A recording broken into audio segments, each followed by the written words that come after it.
Can I laugh? All right, so Is that why we do that? You gotta line up the audio. God. yeah, because it's two separate files. I didn't know that this was that big of a pain in the ass. I'm sorry. I won't ask anything of you anymore. It's time consuming. I wish we could have kept that though. We And should when pay him hourly. Like you do that for a few hours, we'll chip in and give you $15 an hour to edit the podcast. And I'll quit my job then. Yeah. When I forget to do it, it's a real big hassle. Because Yeah. there's times where I forget to do it, and then it's just like You just uploaded it with. Guessing, right? I just keep guessing. Yeah, like okay, this looks like it's similar because when I do the clap, it creates a big spike. Okay. You know, Oh, what I You mean? could you're scream, looking at too. a graph. Yeah, You could I scream. could just Yeah, scream. just That's one big true. Loud, like Wilhelm a louder scream. scream you Yeah. could do. We should do that. It's actually a lot easier to find when I do 3. That's why I started doing 3. When I was just doing 1, and I was like, ah, shit. What's that? What did It's a Kyle little scream spike. Yeah, right it's like there? Right. sliver, right? Yeah. So, but yeah, it works out a lot better with 3. But yeah, when I forget, Welcome it's to the podcast where we're talking about podcast. Yeah. And in general podcast. welcome new. to the podcast editing podcast. It's a pain in the dick. This hobby is a job. I might start a podcast, and talk about your guys' podcast That talks on a different about- podcast. Somebody told me I should do a Gathering of Fools movie. They're like, has there really been a movie yet about like people that do podcasts? And I'm like, podcast oh. Dude, there's a fucking emoji movie we can pull off the podcast. Right. We can film it just with that iPhone right there. We'll be Someone good needs to go. get someone pregnant, not Nicolette. Some woman There's needs only to one get. candidate. There needs to be. I'm just saying, not from our podcast. So who are we gonna get pregnant? Kyle? I don't know. We need to figure out. There needs to be intrigue and drama on the podcast Oh my movie. god, do not. Well, it's a manifest movie, so we that. can fake that. Yeah, that's what I mean. Oh, We don't- okay. Yeah, I meant It's storyline in the wise. script. It's in the script. I don't advocate bringing another human into the world ever. So No, I wouldn't. no, I wouldn't thank want you, that. I'm okay. I had a mom tell me one time that she goes, "Oh, having kids is terrible. 10 out of 10 would not recommend." Yeah. It's I'm your kid, mom. So you're saying yeah, it was and a lot mom. to experience. It was Dave's mom. Thanks, Ma. Like I can see what my dad does for me, and I'm like, man, I love you. You're the best. But God, I do not That's want to real- do that for somebody. It's one real day. selfless So- and nice of you to raise So somebody. then you can realize the burden that you put on your father. Oh yes, Yeah. I feel bad for him. Be a little kinder to him. Yeah. Between me and my brother, Give oh him a boy. pat on the back every now and then. Deserves a lot. So I guess we should say, this is an MMA podcast, yeah. actually. yeah. So far, So, it's so not, anybody who's but new, this is an MMA podcast. We promise. we'll get there eventually. It may We evolve haven't into had- something else. We haven't had like an episode where we go on completely way It's off. been pretty linear. Yeah, Yeah, I yeah. mean, like fairly linear. Well, you're doing so much. It's all pressed for time. Like Yeah. we got an hour. Let's do one. Like Yeah. Well, and honestly, I think for most of the time, like if we do go on a tangent, I think it should be after because we should be able to give the people the content in that first hour and a half, Yeah. hopefully. So if they want to not watch us be morons on the yeah. podcast, yeah, Right. it's up to them at that point. Honestly, when we start out being morons, it probably makes people like, why would I watch these people talk Yeah. about MMA? yeah. They're the least I don't intelligent know, people I've seen in a while. I figure maybe it'll help catch some general audience people who are like, I just like these guys. I mean, like they don't even care about MMA that much. Right. Yeah. Give them something else. Because we do give both. Yeah. Yeah. Well, it's weird to market a MMA podcast to people who don't watch. Like it's Yeah. like it's gonna be a certain audience anyways Right. Right. of people who watch MMA. It's not gonna be like But I us don't watch starting basketball out, podcasts. Us starting out, I have a never lot would. of friends who will just, what is your thing? They don't watch MMA, but they're like, I'll watch it. Like, you know Yeah. what I mean, like just because they Just know you. like show some support. Right. Yeah. They watch an episode and they're like, all right, that was cool, man. Yeah. Good job. But at least for them, it gets to start out entertaining, and then they're like, now they're doing this. And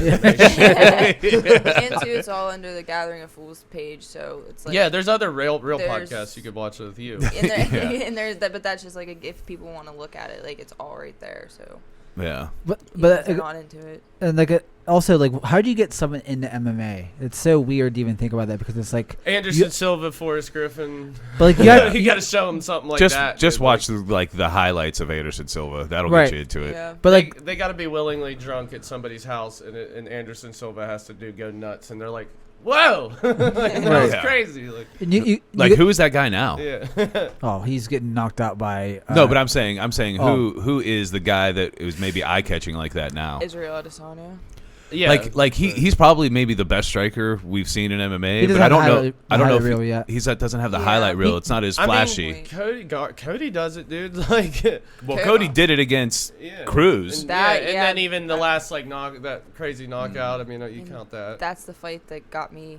That was hook, line, Cody versus Cruz? Yeah, because, that was... I just remember that night because I slept through the whole card. Woke up for that fight, and I was just wow. But a performance that's like... No, Justin Gaethje, probably. Oh, yeah. He's pretty violent. Yeah. Like, he has good violent moments. Well, even just there's certain fights, like, you know, the Poirier, Joanna. Poirier Hooker. Yeah, but, it's you have to condition him enough of, there's a lot of this good shit, and it's also, but also, there's fights where they just hug against the cage for 3 rounds. So you have to watch that too a little bit. You hope that eventually develops in them in between the in those between these highlight moments, that they eventually will learn to appreciate the setups and the it's not all just going to be highlight. Every football game isn't great. Right. I don't. Some of them are 3-0, rarely anymore, but. Right. I like those games, actually. It's just it's awesome sometimes. Look, a defensive game. We haven't. I mean, you get so many football games. Who the fuck is going to score? But I guess that segues into sort of last night's fight. I know we're not going there first, but just how some fights are better than others, and some you appreciate the skill, even if the skill doesn't translate as well into entertainment. As far as flashiness, but you're understanding. There's a chess match here, and it's not all just going to be flashing crazy highlights. Right. I am going to lean on you guys in that card because I watched it, but I didn't watch it. You know what I mean? Fairly well. So I watched the whole main card. Yeah. Regrettably, but I watched the whole main card. All right, so we're going to start with UFC Fight Night, Blaydes versus Lewis. So, this was last week. We missed last week, so this is where we're going to start. And we're going to start with Andre Arlosky versus Tom Aspinall. Andre got a check. This feels like a while we've done this. The setup with looking up at the screen this. Yeah. It feels like weird. Soon I will have that TV set up over there, too, so we'll have both. Because eventually, hopefully, we'll be actually facing that direction. Right. Progress. A friend of mine is supposed to help me build that desk. But for now, I wanted to get us back to at least our regular setup. Yeah, I like this. Yeah, I like it. I like this better than the couch for what we do. Yeah, right. Yeah. So, but this fight, man, I keep getting more and more impressed with Tom Aspinall. Same. We should say he did win by submission in the second round, which was surprising because, man, he is a fast striker for that weight class, man. He's got fast hands. Child. Yeah. Yeah, his nickname should be Tom Frankmere Aspinall. Or the Frankmere, like the Al Capone for Nikita Krylov. Yeah. It was nice to see Andre Arlovsky get another paycheck, though. Yeah. Well, and didn't take too much damage either. Yeah. No, he's weirdly still not relevant. May not be the right word, but he can keep fighting. Keeps that gate though, and Aspinall walked through the gate. So yeah. Compare him to Tanner Boser, who lost by decision, and Tanner Boser was going to take that step, but he couldn't get past the Arlovsky gate. And I still think down there's to going the depths, bro. I still think there's going to be fighters that can't. Yeah. So right now he still has a position that I'm not mad about, to be honest. Right. What I was impressed by the most out of Aspinall is that he was looking for the knockout in the first round, and he didn't get it or couldn't find it in the way that he was looking for it. And I saw him get flustered a little bit. He seemed more hesitant in striking and less sort of confident in his striking. And then he switched it up and went for that takedown, and it showed a lot of great awareness that if your plan's not working, you have to have a backup plan. And if I remember correctly, it was a good power double leg, right? Yeah, completely off guard too. Yeah. It was a nice takedown. And then immediately, as soon as the opening was there, I mean, he cinched it in fast. I'm thinking his jiu-jitsu is better than we've seen so far too. Right, and I think Arlovsky's only been tapped out one time before this, so that's pretty. That's great in all his time. Well, he's usually getting knocked out, so. To be fair, when he loses, he's usually dead. To be fair, a little bit. In the recent years, it's either he squeaks out a decision or he gets knocked out. Yeah. It's better for him to get tapped out though nowadays. I'm more happy for him to get tapped out. Bro. Yeah, please. Lay me down gently, bro. I imagine Aspinall giving him a kiss on the forehead. Go to sleep, buddy. But I was really impressed by Aspinall's hands. I mean, he was fast. Good. He had good footwork. And honestly, the mural on his chest is Yeah. Like, what is that? It looks like maybe a samurai. It's like some Roman. It is Roman. Oh, it's like Assassin's Creed. Yeah, it's Assassin's Creed. Pedro. But I think I kind of would think I would like to see him versus Cyril Gane because I think they're both for that weight class. Just Is quick. that too far? I think Cyril's kind of going up more up. He's closer now. Stocking Gane up. Right. But Dana White big gains in that stock. Big gains in Gane. I thought it was Gone. They were saying Gone. They say that. I hear both all the time. From random media. Gane's people. actually a cooler name, but yeah. But he should be moving up. At the same time, a lot of people are criticizing, saying like, "This was your chance to really show out, and you didn't really show out." But how did you show out? To me, that's ridiculous. I mean, the guy won the fight clearly, put on a clinic basically against a guy who's seen fucking everything in there. And he already has knockouts. Like I already seen him knock people out before. So like it shows a new wrinkle in this game to have a submission on your record because now it's like that question mark isn't as there. Well, I'm talking about I was talking about Gane real quick. Oh, okay, yeah, right. Yeah, I was talking about Gane because you said that was too big of a gap maybe, but Dana White wasn't necessarily happy. Dana White was, I'm sure, happy. It's performance of the night, so I'm sure he was happy with Aspinall. He called out Dawkins though. He said the winner of Dawkins versus Lennox or the main event, which isn't going to happen. Lewis is looking upward too. Yeah. So Dawkins makes a lot of sense too. He's actually Aspinall is actually fairly humble, to be honest. There's a lot to like about the guy. What's his age? He looks like 28. 26. Yeah, 28, which is young for a heavyweight. Yeah. So great win for Aspinall. Can't wait to see who he fights next. And then moving along, we have Philip Haas versus Nasruddin Imavov.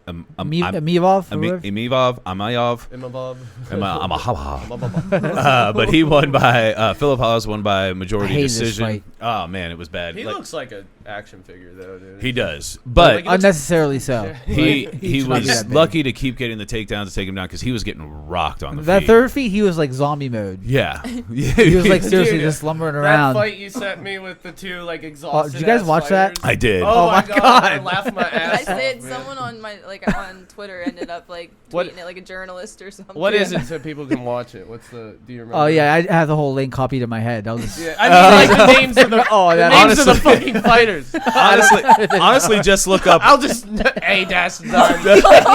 Honestly, forward slash Control Niner. Is there a Niner in there? Honestly, just look up like one championship exhausted. Yeah, and it'll probably come up. I'm sorry, that was so funny. Well, I love that you were asking. Like I have the link. Like link? I'm like Vision from fucking Marvel. It's like, all right, let me boot it onto the screen real fast. But yeah, Haas won the decision. It wasn't a great decision though. He just really controlled him on the ground. Didn't even really cause much damage. His hands in the first round looked really good. Like he looked like he was like fucking him up on the feet, and then he started going for clinches and takedowns and like tired himself out in the process. Yeah, like your shoulders are like 15 pounds thick. Like they're like they cannot carry all this like clinch work, dude. Bombing somebody, get him out of there, and then that's what you do, or you lose. But he won there, which is great. But still. Good for him that he won. Or whatever, whatever. Yeah, he didn't look good at it. Like he looked worse off for this fight than if he lost. I would feel the same way about him. Yeah, to be honest. I'm probably more interested to see what Nasruddin does after this because he was rocking Philip, and he was looking like pissed off. Yeah, big mad, like he was like getting clinched, but also like don't let him clinch you. Right, he's not even there. Yeah, he's knocked out on the feet, clinching you. Like, right, get away from him. He's walking like a zombie. So then after just let this slow zombie get you. Like what are you doing? At least the Zack Snyder Dawn of the Dead zombies would be formidable. You just let this slow lumber and just one. It's not even a horde. One. You let one zombie get you. I've never seen a zombie that muscular though. Imagine a zombie in a movie like that muscular coming at you. Oh my god, that'd be nuts to see on screen. He just died. Apparently. Honestly, I'd probably keep looking at him, but I'd keep like just slowly backing up. Like just slowly back. Like Jesus, throwing juke at him. Are you still working out? 4% body fat on that zombie. Trying to break his old necrotic ankles. All right. So the next fight was Alexei Olenek versus Chris Daukaus. I'm having a hard time actually remembering this knockout, but I remember it being was it a vicious knockout? It was pretty. I mean, it's always vicious when you're 44 years old and you get knocked out. It's never not vicious. It's probably time for Olenek to give it up at this point. Well, he has like 3,000 fights. Exactly. So. That's my point. Is he's old and he's born and he's like 30 Ezekiel chokes. Like whole villages in Russia have been Ezekiel choked by him.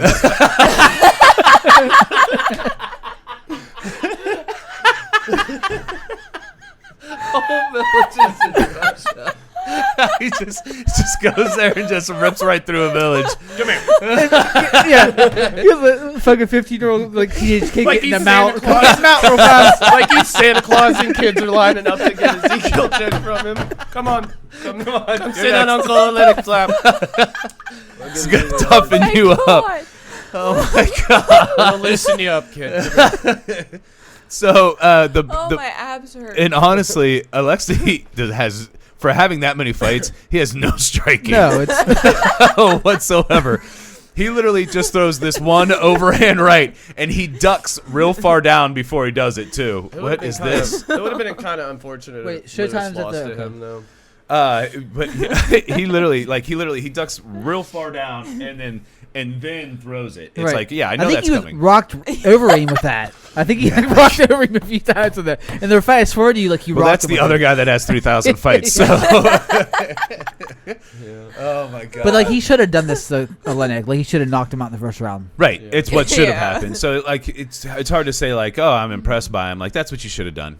That's like them equating like I've seen online people equating Daukaus and Aspinall as far as like but like one win is way better than the other win. Yeah. Like I'm more interested to see what's in store for Aspinall than I am for Daukaus for sure. And actually, if they make that fight, we'll find out. A win over Arlosky is better than Olenek right now. Oh, for sure. Yeah. Like even though Olenek is ranked higher. Fights recently. I mean, he lost the last two, obviously, but before that, he wasn't. But Arlosky has a much more well-rounded skill set than Olenek does. Sure, yeah. You know what I mean? But Olenek is fucking great at one thing, though. Like if you don't let him do that, then his game just falls apart. You're right. Yeah. So, but good knockout for Daukaus. I actually wouldn't mind seeing him versus Aspinall. Let's make that happen. It's been a while since they pitted two up and coming prospects together. Usually they feed them to these the older fighters, or they feed the older fighters to them. So it's nice to get a skill level gauge. Prospects. Yeah, because it's like if you all have the same trajectory, it's like how good is anybody? We can't make good fights. Yeah. It's like you all get to the top and fight each other, and then you wash out. You can't baby everybody. Jesus. Yeah. So the next we have Charles Rosa versus Derek Minor, and Derek Minor won by unanimous decision. I got to be honest with you, these next two fights, I don't know if I remember at all. He basically did the same thing that Hawes. Minor did the same thing to Rosa that what's the country guy's name? Rosa took the color from him. He stole his whole soul. The fucking grappler. Chimaev? No, the grappler that beat Rosa, the one who the nut sack with the drill. Bryce. Yeah, Bryce. Yeah. He did the same thing. So nut sack. That's what he's known by. Yeah, the anti-masker nut sack drill guy. But he did the same thing that he did to him. Basically, grapple fucked him. Yeah. And it's like how many times can you have that happen to you, and you're like a black belt, and the other guys just come in and do that to you. And he landed 4 or 5 takedowns, so high percentage.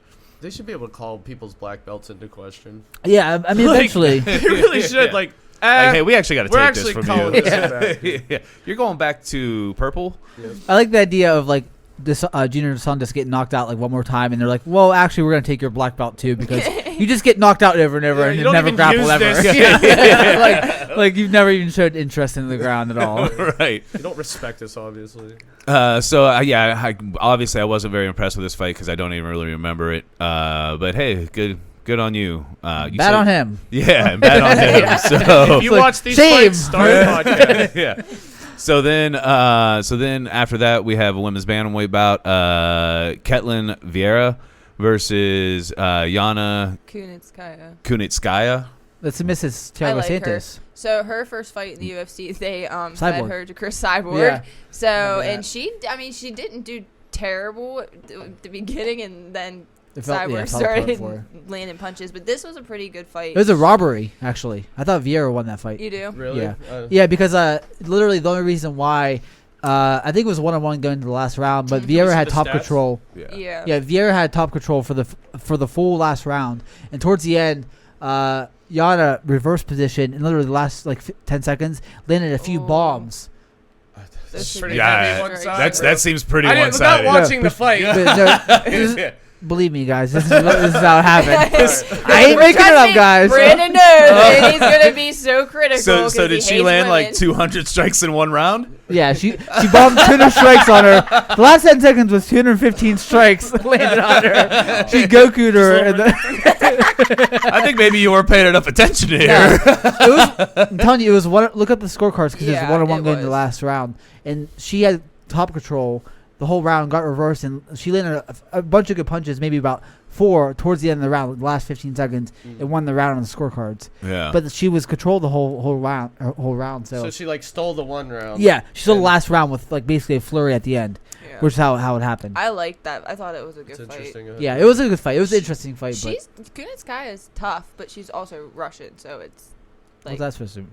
Russians are a different breed when it comes to fighting. Listen, we gotta stop being so scared of these Russians. Yeah, I know. We're really giving them a lot of fucking credit on here. I mean, dominating. Well, when part of their growing up process is just getting Ezekiel choked by a Lennox. I mean, wrestling bears.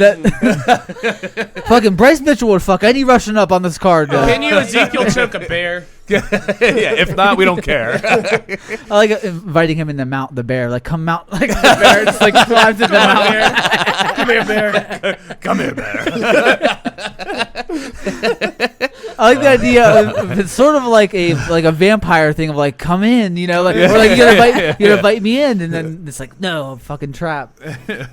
But this main event was pretty interesting. Awesome. Yeah. So then the main event was Curtis Blaydes versus Derek Lewis. Derek Lewis won by complete KO in the second round. I mean, stiffed. Dead body. Yeah. Dude, I jumped up out of my fucking seat, screamed maybe louder than I've ever. Yeah. Just because I was like, oh my God, he did it. He did it.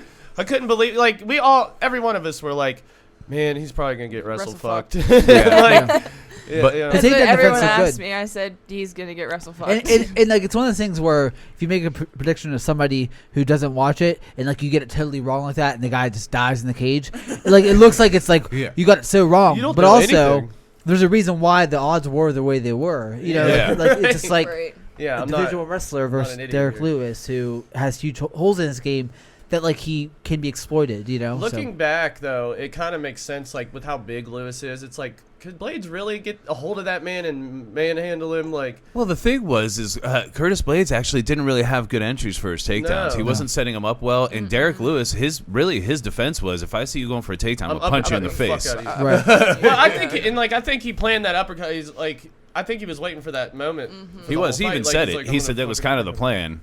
Yeah. And he wasn't happy with his performance up until then, which I can agree with, because there for a while it was oh man, Curtis Blaydes is beating Derek Lewis on the feet. I feel like if Blaydes continued to do that, he probably maybe would have got a stoppage on the feet eventually, because if he just stayed outside and peppered him and But if you did the sort of Cyril Gane approach and sort of kicked his legs, jabbed him, he was jabbing pretty hard in that fight. But hindsight's 20/20 though. It's how comfortable did he feel on the feet like that? He was winning. Doesn't mean he felt in control of the fight. Yeah, he's expecting I can't be here long because if he clips me. But Derek Lewis doesn't. He was right. Yeah. He doesn't come forward too often though. Yeah, but you can say he doesn't come forward too often, but he clips everybody. He's got the most knockouts in heavyweight history now. Yeah. He's tied for the most knockouts in UFC history, right? I think with Vitor Belfort. Yeah, I think so. 12. But then he was beating up Vitor.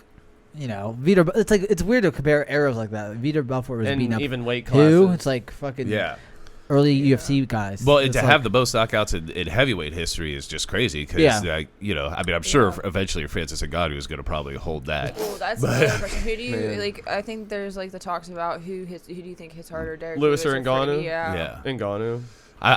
He's got the record. What do you mean? Yeah, that's why Has Lewis tried the record? Lewis has the record. Wait. Most knockouts. Talking about punch power. Oh. Actually punching that machine. But it depends on the fight, though, because like not every punch is thrown with the best power. Potential to like what is your max force? Like, that's. But Derek Lewis continues to get it done and continues to impress. I mean, at some point, we always say like he just has too many holes in his game, but he also has the death touch. So, like, at what point are you like, yeah man, the guy's a legitimate contender? Yeah, and he evolves every time. Like, I feel like he legitimately looks better in every fight. Yeah, I mean, Curtis Blaydes couldn't take him down. Right. So that says a lot.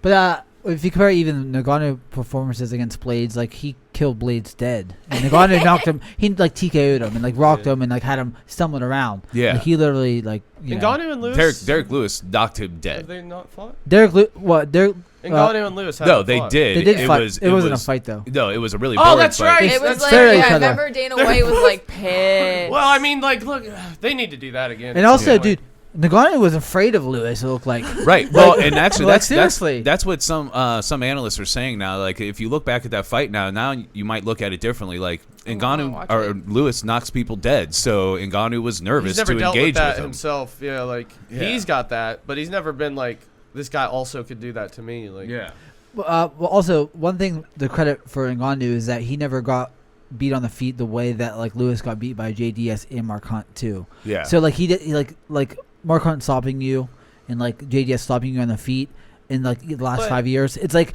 he's improved a lot since then. And Lewis is not like the freak athlete that Ngannou is. Right. Like there's probably more work that needs to be done there. Yeah. But I feel like he's doing it, dude. He gets more in shape every time. Yeah. He's fucking quick as fuck for that. For his size, like he moves really good. And Mark Hunt also knocks people dead. That's what he does. And he literally like he may have the most knockouts in UFC history, but Mark Hunt probably has the most walk-off knockouts in UFC history. Probably not even close, actually. Yeah, where he just like hits the guy and he's like, yeah, this is over. I'm gonna go over here.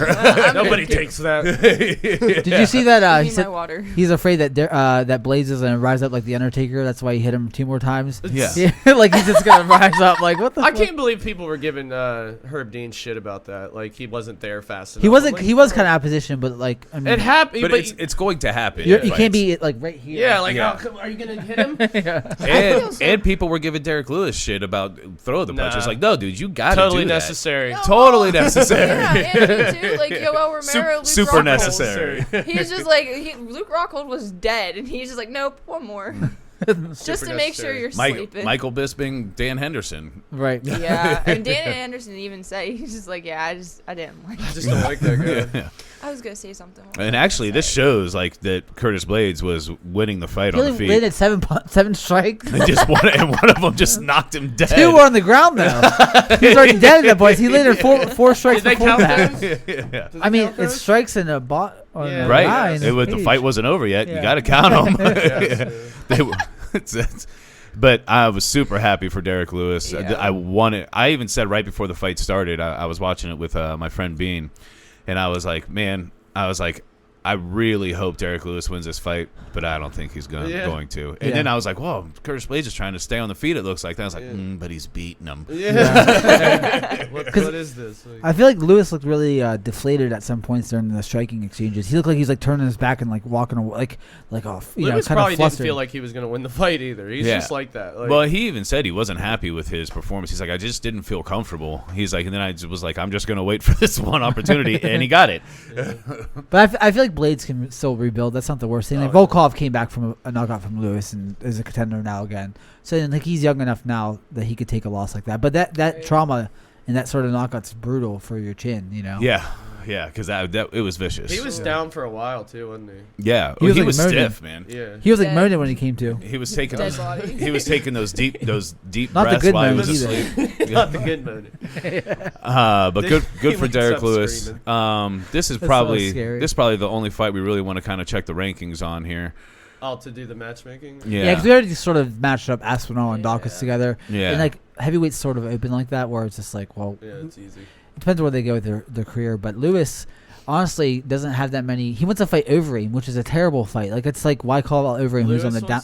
He called him out, and it's like, yeah. He said he tried to convince him not to retire. He's like, nah, man, you still got it. He's like, I want to clap those cheeks.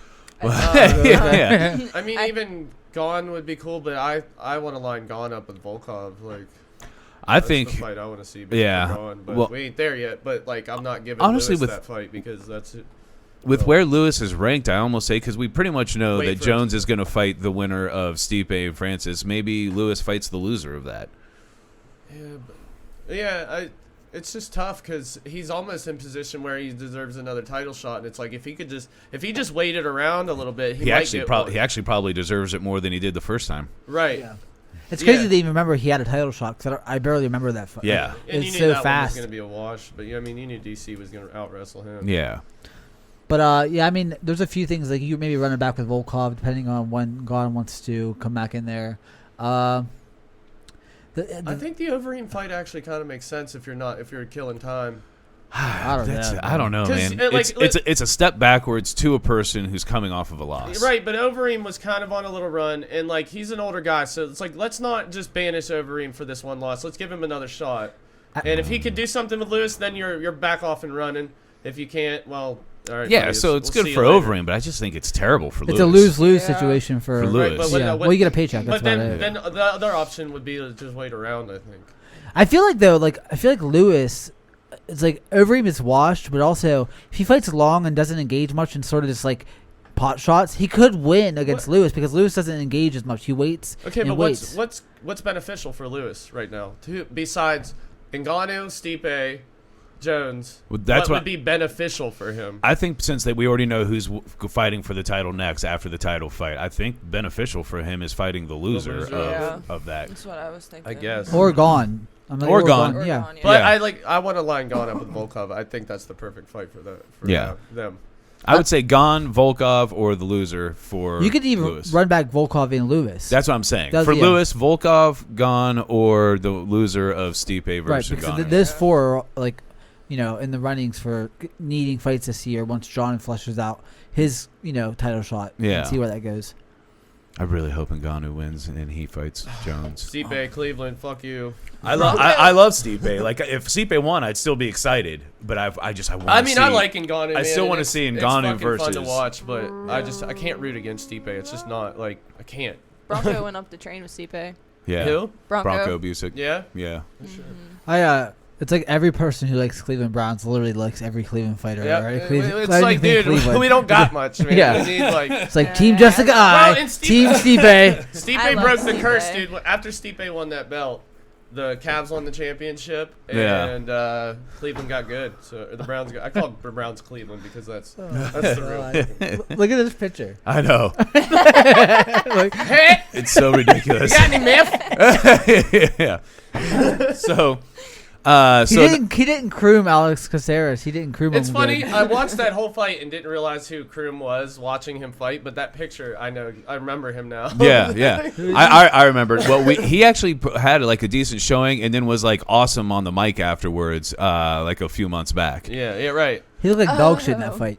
He looked terrible in that fight. Oh, terrible. Yeah. He looked more tired than those guys in that one championship fight, man. He looked exhausted. He was throwing punches and falling over. Alex is Bruce Leroy, right, from season 10 of The Ultimate Fighter. Yeah. I like him. Real quick, though, this is UFC. We're jumping over to UFC Fight Night, Rozenstruik versus Gane. And the first fight is Alex Caceres versus Kevin Croom. Alex Caceres won a decision. Croom had absolutely nothing for Alex. I mean, nothing. Even when he took him down, he couldn't do anything. Ended up in submission attempts. I can't believe he didn't get submitted in that triangle. Well, that's why I was kind of disappointed in Alex not being able to finish him or something. I'm like, what are you doing? Wow, I think that part of that just goes to how tough Croom actually is because he was also getting rocked. Yeah. The last round was bad. Well, dude, he was exhausted. Crazy meth heads. You can't keep them down. No, dude. Oh man, tasers don't keep those guys down. But I feel like they could have it's weird how they could have combined these fight cards. Like, you know what I mean? Like, after watching these back-to-back, it's just like what the just a giant fight card like this. But, like, all day. These, fights, it's like, this fight is like, did that knee made... Yeah. You watch some of these fights, you're like, why? Why? Oh, my God. I mean, I understand that you have to fill out, quotas for ESPN. You have to give people fights. But it's just like, this fight card is so boring. person. You know, it's like they could have combined some of these fight cards together and like. On paper, I didn't think it was bad. It just it didn't work out with like exciting, except for this fight right here. This fight was the best fight of the night. Yeah. So the next fight was Pedro Munez versus Jimmy Rivera, and Pedro Munez wins a decision. Which it was a clear decision, unanimous decision. Yeah. The thing I will say is Jimmy did look good on the feet, but man, these calf kicks are fucking people up. Ultimate calf they were discussing like, can we just get rid of these?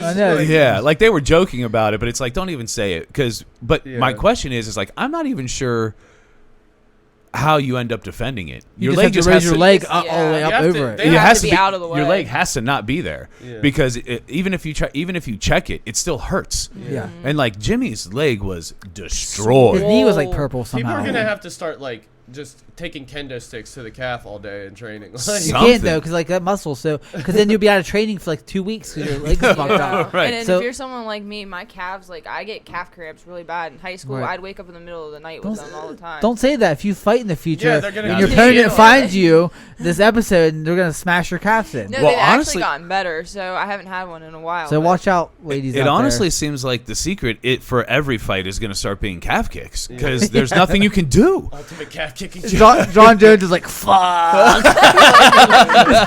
He has like fucking bantamweight calves. And, like, leg day every day. Like Jimmy Munez, the same person. They're combined now. But, they have bigger calves than John Jones. It would be a drastic step to be like, just get rid of when these. I took a drink. You can't get rid of them. Whereas, like, the game will evolve. Somebody will figure out a defense for it that's like, and people will copy you can't get rid of something just because it's effective. Right. It's like the game plan now is like smash your calves first before mine gets smashed. Right. He was trying to fight back with calf kicks, and it's like your legs already fucked up. If you both know this and you can both get some damage, like okay. We're like going to agree to take each other's front leg out, and then we'll fight from there. Like, I think eventually that's probably going to end up being what happens is like people just start the fight like people will start fighting just trading these calf kicks, and eventually people before the fight will be like, hey, you want to say no calf kicks because I don't want this. That's like their feeling out process. But or like just get a big buff ass back leg that can maintain yourself throughout the fight, so your back leg is huge and the front leg's weak. Just build up your back leg. Just let it go.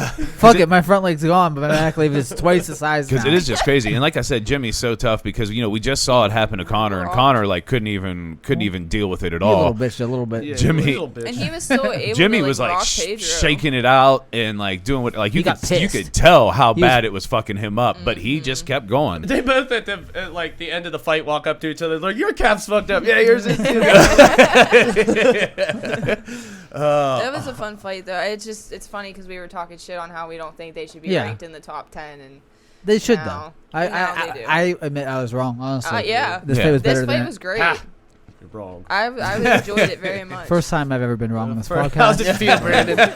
There's your God complex. It was, but yeah, it was an excellent fight. Honestly, for me, it was one of the fights I was more excited for on it.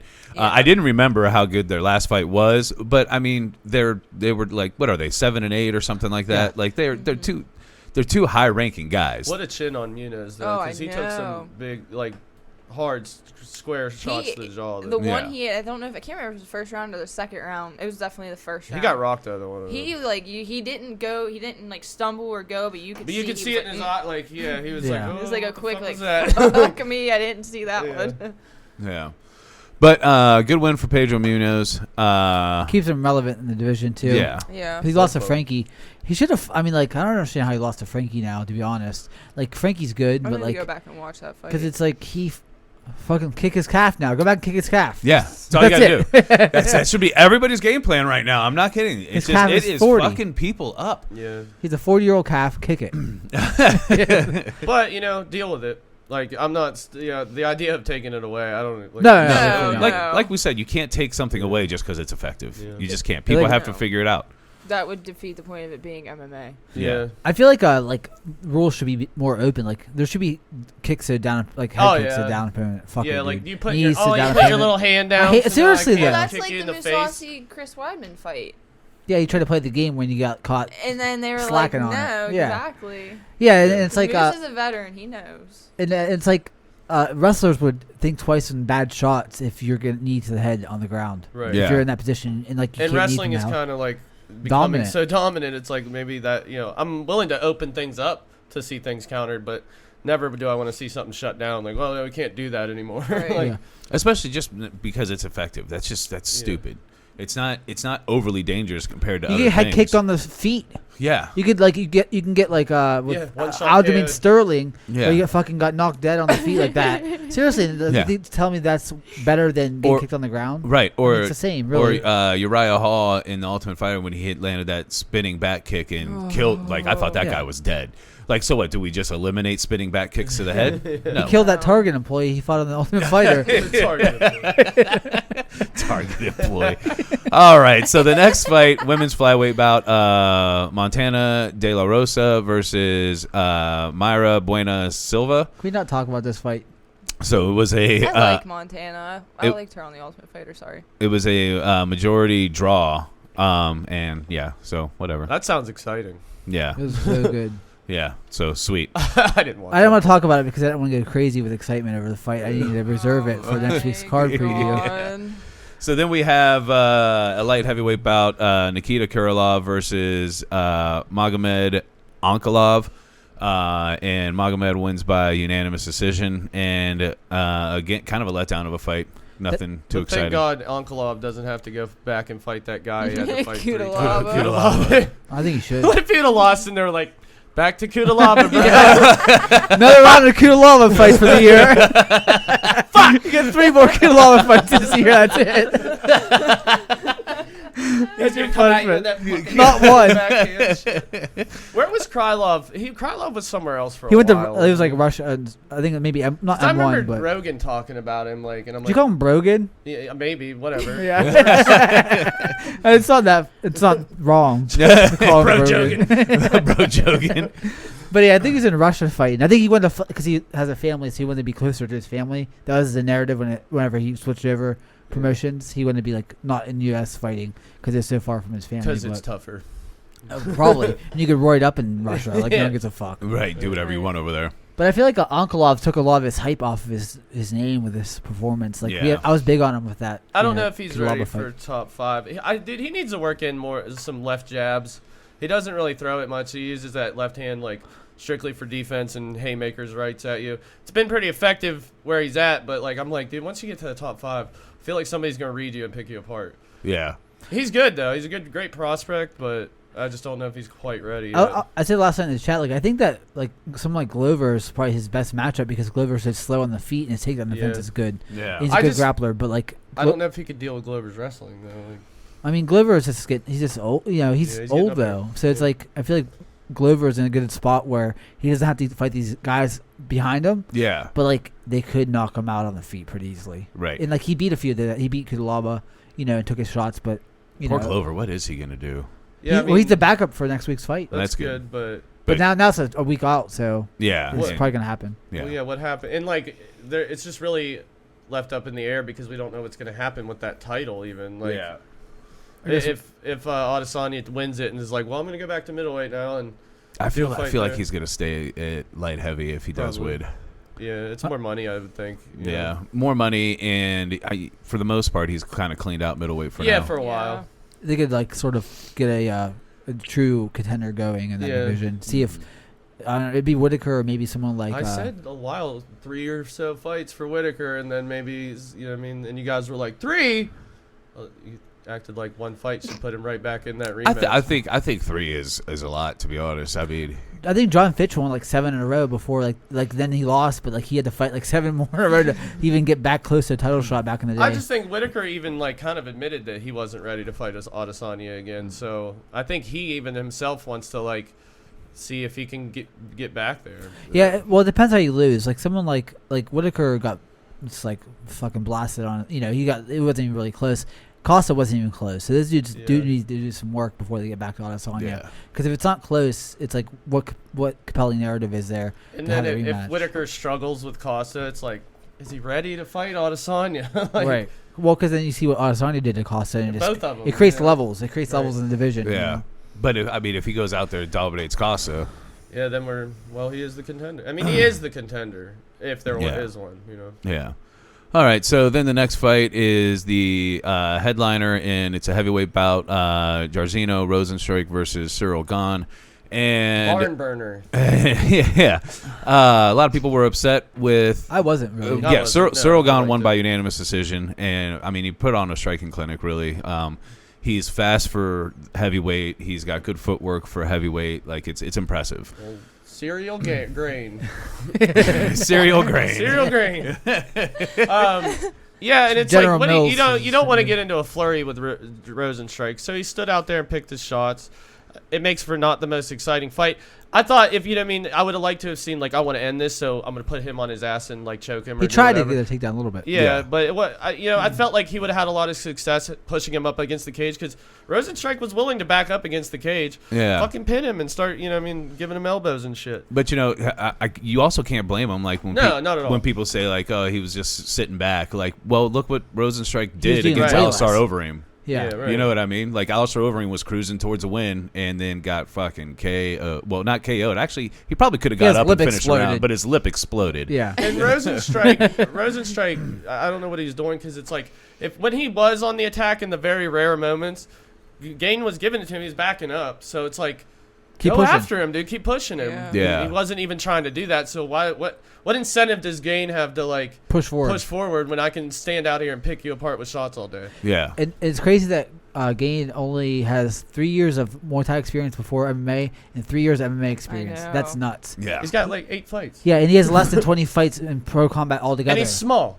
He said himself called himself a small heavyweight. Look at them traps, He's though. huge.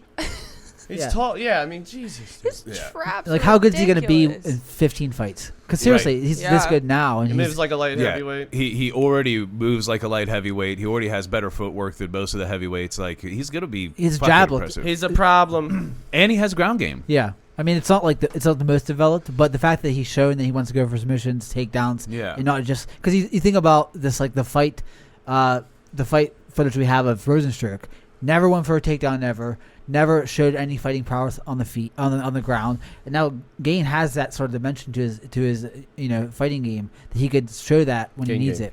Yeah, I mean, it's like, I don't know, he could do that to most heavyweights in the division. I think. Yeah, that same fight, like Volkov probably is his hardest fight because of how long he fights too. So they're both gonna be fighting long. That's why I want to see that fucking fight. Yeah.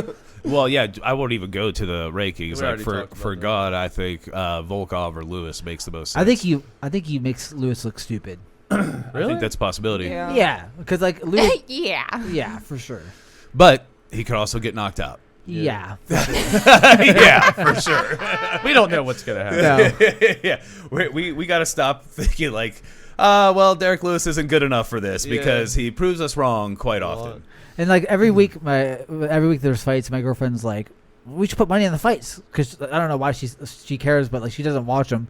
She plays on her phone, but like she says every week. Make you a gambling addict? Yeah, I'm like, listen, you don't understand. These are heavyweights fighting. It doesn't fucking matter. Like, I'm not taking bets right now on some fights. It's like some fights I would feel comfortable on, but this like heavyweight fights. Yeah. But the ones you feel comfortable on, the odds are so shit that it's like I'm not gonna make any money. Honestly, except if I would have just bet the money on Dustin Poirier, like I was planning on, I could have made out. But you don't know because he was already knocked out by Conor. I need to start. I know. I would have put money on Poirier probably just on the chance that he won it. Like, cause I would put everything in my bank on fucking Valentina versus anyone in the division. Yeah. Seriously. Well, what about Nunez versus Megan Anderson? I would not be surprised if that's because is it 145? Yeah. That's where that's at? Man, it just wouldn't shock me if Amanda lost it, but I mean, I guess it would, but like, yeah, it would have to. I would say it would be shocking, but it's like, the heavier weight class. Megan's tall. Yeah, and she was an Invicta champion. Yeah, if she can fight long. But honestly, in that Lewis fight, if I was gonna bet, even though I thought Blaydes was gonna win, I probably would have put the money on Lewis. Yeah. He's the underdog and he has that knockout capability. Right.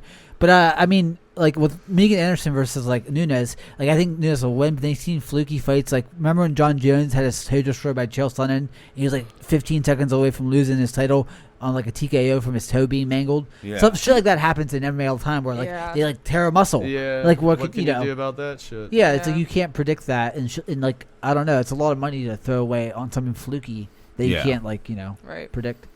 So then we're gonna preview this next card. What is it? UFC 259. Blachowicz versus Adesanya, and this fight card is fucking crazy. This is great. Stacked.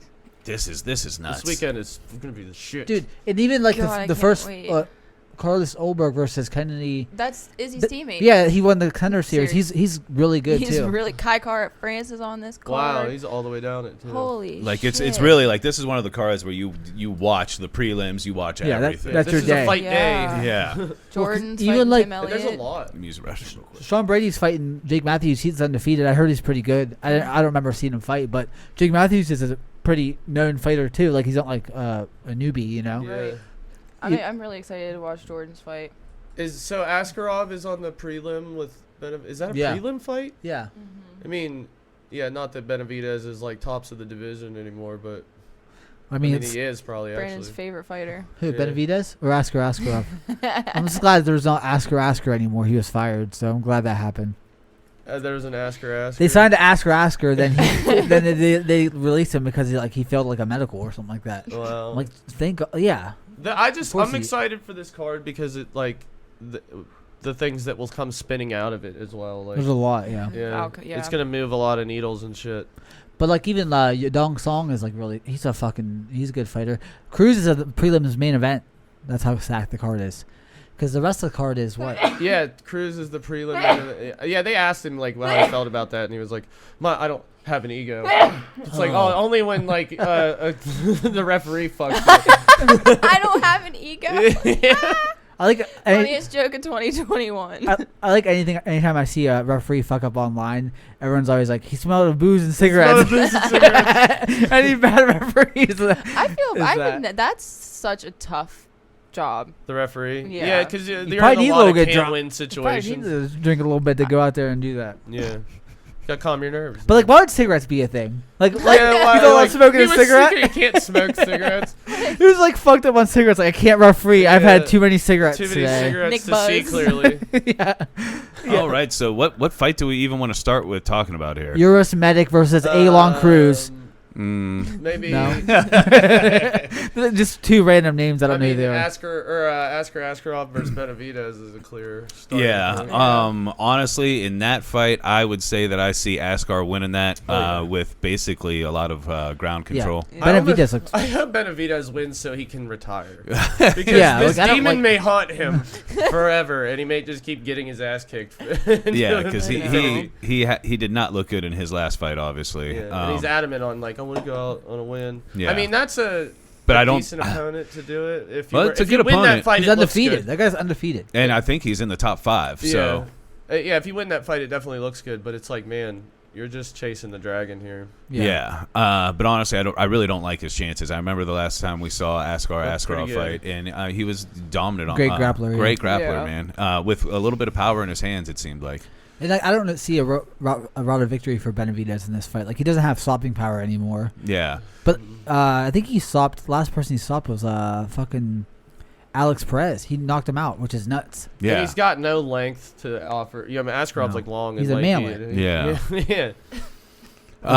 So then there is Song Yadong versus Kyler Phillips. I don't really know enough. I don't know enough about Kyler. I mean, we've seen Song Yadong fight. Be Kyle or be Tyler, though. Yeah, I say that all the time. I'm like, I fucking hate that. Like, pick one of the names. Those are two names slammed together. Stop. So we'll move on to Dominic Cruz versus Casey Kenny. I do like that.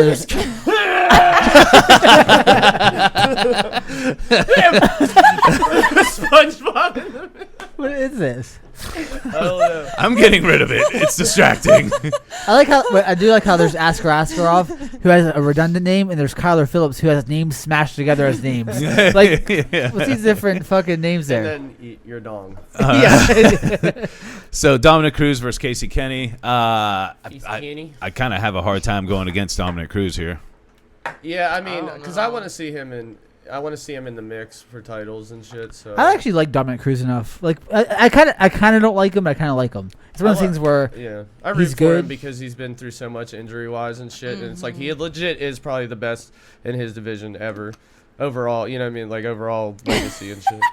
No, maybe I'd probably TJ. He's got the longest resume at like being champion. Yeah, you know? But it was like that division was kind of weak then, right? Compared to now, at least. Well, then you think about Head and Brow. At one point, no one thought Head and Brow was going to be beat. That's the weirdest drop off. Like him and Johnny Hendricks are just tied for a drop off. It's so crazy with Head and Brow too, though, because I was actually looking like back at like what he did, and it's like honestly, like I felt like he kind of came out of nowhere, and people acted like he was so dominant, and it's like, he beat some guys. Yeah, he blazed a quick trail, but then it was just over. Yeah. And I know TJ Dillashaw was like, nope.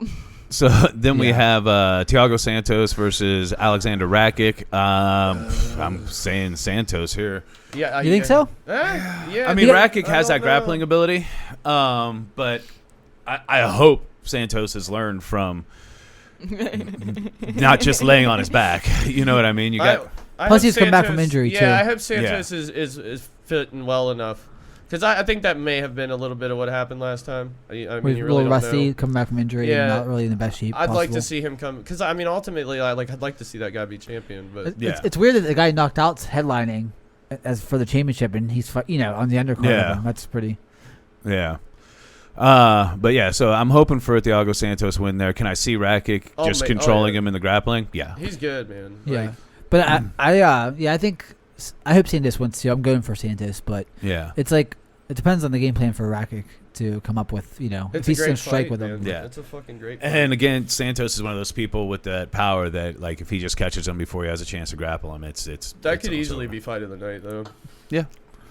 Then we have Islam Makhachev versus Drew Dober. Come on, Drew Dober. I'm a big fan, man. You are. Yeah. Makhachev, though, dude. I'm tired of hearing about Makhachev. Like, fight more than once. He last fought on the fucking Khabib versus Dustin Poirier card. That was his last fight. That's a while ago, yeah. Like, it happens to everybody. It was 2 years. I understand, but it's just like, for as much as you hear about his hype of like, oh, he gets the best of Khabib sometime in training. Like, all right, so he's hypothetically the best in the world, but you don't fight. You know what I mean? Like, how are you the best in the world when you don't fight anybody? Well, and I think Drew Dober's impressive. I think Drew Dober has the build, and I'm not really sure, but for some reason I thought he had some sort of a wrestling background. I think he was a wrestler. Yeah, and he has the build to be able to handle wrestling, and he's got dynamite fists. Yeah. But also he stuffed Alexander Hernandez's takedowns and knocked him out. Yeah. So like it bodes well. Like of course the grappling ability of Makhachev is more than Hernandez's, but. Hopefully that translates well into this fight and he gets the stoppage. I'm just tired of. I mean, like, I don't mind Islam Makhachev. He's good, but I'm just tired of having his name in the contention when he's not there yet. So it's like I'm annoyed by his presence in the division. Yeah. And Drew Dober has been, crushing people and just moving right along. So hopefully he gets to continue to move forward. Right. That's what I hope for. Yeah. Then we get into it. Now we got Peter Yan versus Aljamain Sterling. This one is tough for me to call. This should be co-main event. This should be co-main event. I think Aljamain's going to steamroll him, but I get why people might not think that. But how do you think he does it? How do you think he does it? I just think he's going to fucking bull rush him. What's that? What's that mean for the inside? That sounds like figurative language. He's gonna cream him, dude. Like it's like, I don't know. I mean, like he's good, dude. I don't know. He's just fucking like He can do so much on the ground. His grappling is amazing. The thing is he does have to get it there, and I think Peter Yan's striking ability is far greater than Aljamain. What's his takedown defense though? Like, I feel like he's smaller, isn't he? Like he's quite a bit shorter. I was just gonna say, I want to see what the height difference. Well, I know that. Okay, Peter Yan has like a 69-inch reach, and Sterling sits around like I think 72. So I feel like, and also Sterling's outfighting and his distance fighting is really good. 5'7". His hands aren't as good as Peter Yan's, but his kicks are probably better. I would say better. I'm just not. I don't think that the hands are going to be the major factor of this fight. You know what I mean? I think Aljamain is going to give him fucking massive problems with like grappling. I feel like Sterling has a better resume than Yan and has been that's true. That's why I think this. I think that he's just. I think Yan kind of like he got maybe a little lucky with the path he took to the title. Because he got knocked down by Dodson. I think he has a close fight with Rivera before he knocked him down in the last round. And it's like, I mean, those wins are good, but especially now, beating Corey Sandhagen's a better win than anything on Peter Yan's record. Yeah. I think now, especially, how Sandhagen is looking like a killer. and he couldn't do that to Sterling. Sterling just took him down and tapped him out fast. Yeah. Al-Jamin seems to think himself like, this dude ain't got nothing for me, so yeah, we'll see. Yeah, we'll see how it plays out. Who did Peter Yan lose to? I think it was like, was it Askarov? I think it was like somebody like that. Al-Jamin steamrolled. It's coming. I'm telling you. Yeah. Anyway he wants to. Dude, I'm going to fucking glitch Magomed. God damn it, dude. I should never look. I shouldn't look. If you look at someone's record. At the ACB Battle of Lions. If you fucking look back on any Russian guy's record, there's has to be double names in it. I want to see it.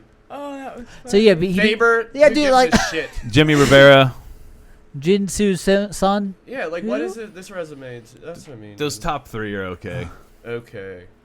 Ishihara is really the only one I'm super impressed with. But Jose Aldo was competitive until he gassed out. Yeah. Right. He was fucking up his legs with kicks bad. And I don't think Sterling's going to gas out. No. 3, you know. Dude, that's what I mean. I'm putting money. What's the betting odds? Do we know? I do not know. If Al-Jamin's the underdog, I'm putting money on him. Let me look. Yeah, 100%. And you hear that? If Al-Jamin out there, if Al-Jamin is the underdog, you put Fight money week, on this you thing. listen to our podcast. Just like sit in his hotel room. And don't send me the bill if you fucking lose. But it's a good fucking bet. Dude. Peter Yan is a -145 and Sterling is a +115. It's pretty close. But Al-Jamin's the underdog. Yes. Put money on him.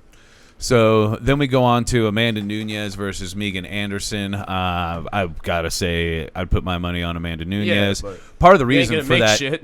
part of the reason for that is that division for women is so depleted. Like there's not even a lot of people for Megan Anderson to fight to get prepared to fight Amanda Nunez. You know what I mean? Like she's fought a couple of people that she put her toe in. They've lost the same amount of times. Yeah. That's something. I do think Megan Anderson has the tools to be impressive, but it's like who do you fight to build your resume to get to? Amanda Nunez has fought a bunch of people because of the other weight division, and she's had a chance to fight some killers. Can you get a Megan Anderson's She's battle record? tested as fuck. I think Megan Anderson lost to Cindy Dandois. I think so. How long ago? Long time ago. Well, she lost to Felicia Spencer. And she got out wrestled by Holly Holm. Yeah, she got out wrestled by Holly Holm. Go down a little bit. Let's see. Those are not bad losses, though. But out wrestled by Holly Holm? Yeah, not good. Yeah, submitted by Cindy Dandois, the one of the worst striking ever. Which I mean, put $10 on Megan Anderson. Yeah. Or just burn it in your backyard. Yeah, or put 150 on Amanda Nunez. But this is what I'm saying. Like the 2 wins that got her to a title fight. Like okay, who is that? Nothing. Who's Norma Dumont? Right. Exactly.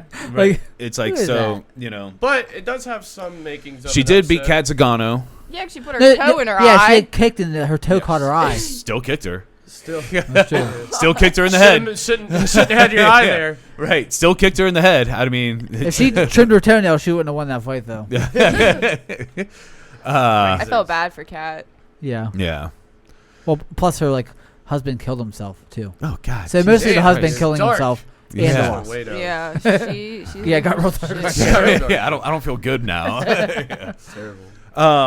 And then the main event, Jan Blachowicz versus Israel Adesanya. Let's go. Holy shit. This is gonna be good. It's happening. And honestly, because it's such a puzzling, like, what the fuck's gonna happen here? Like, yeah, honestly, it's so hard to really way. say what's gonna happen here because Israel Adesanya might be the most impressive striker we've ever seen. Yeah, and he might just wash him. Yeah, but at the same time, Jan Blachowicz is a huge 205er and has crazy power. Power that Adesanya has not seen. Yeah. Well, I mean, he's been in kickboxing forever. Yeah, well, maybe. But he said that everybody has power. He's any fighter that he's fought has it's power. Not. Yeah, power's not. It's getting it there. Factor. It's getting it to land. That's and Jan's done a great job of doing it against other fighters. But yeah.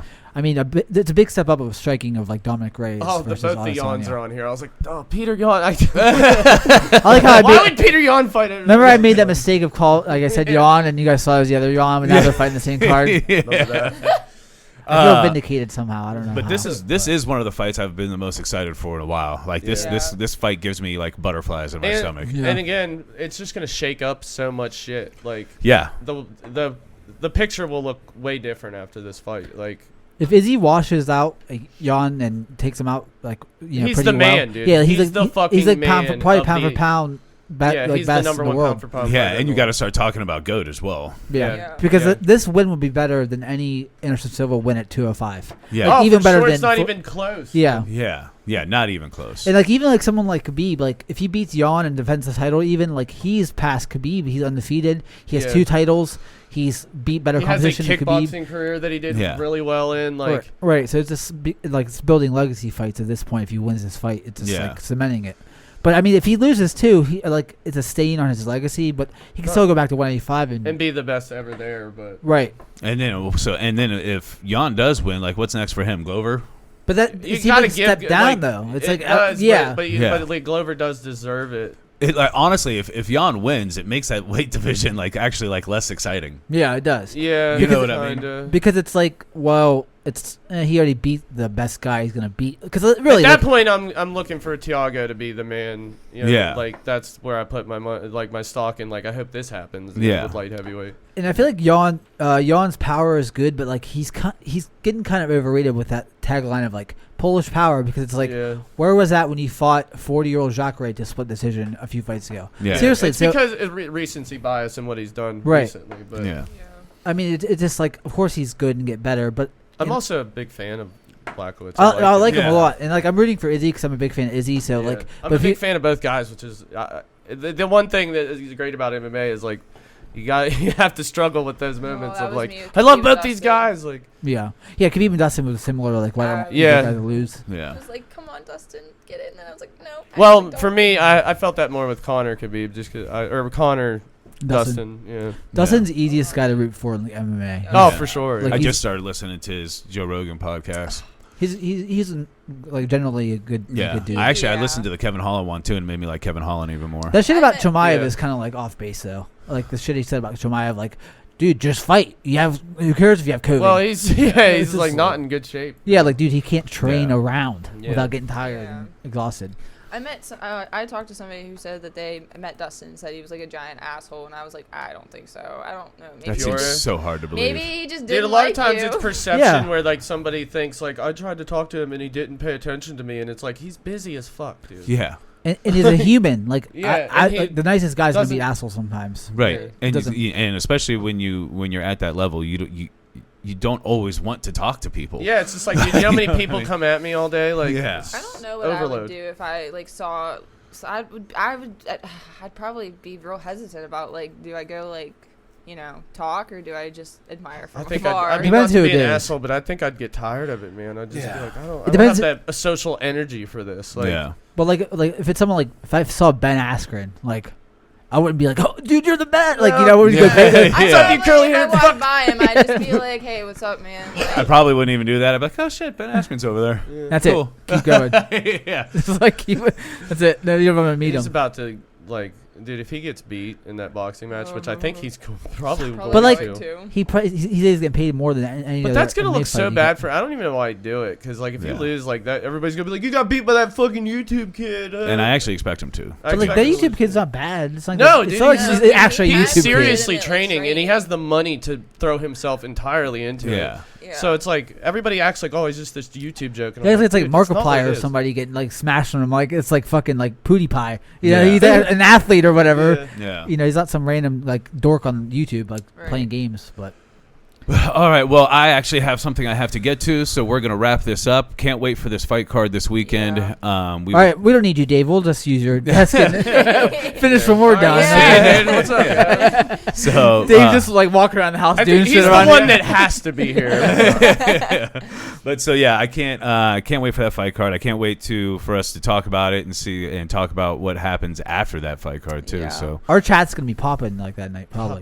Oh yeah, I would imagine. That or we're totally locked into the fucking fight. Because I'll be fully focused on that one. Like the fights, I watched the fights from last night today. So, but yeah. So MMA Fools, we will see you next week.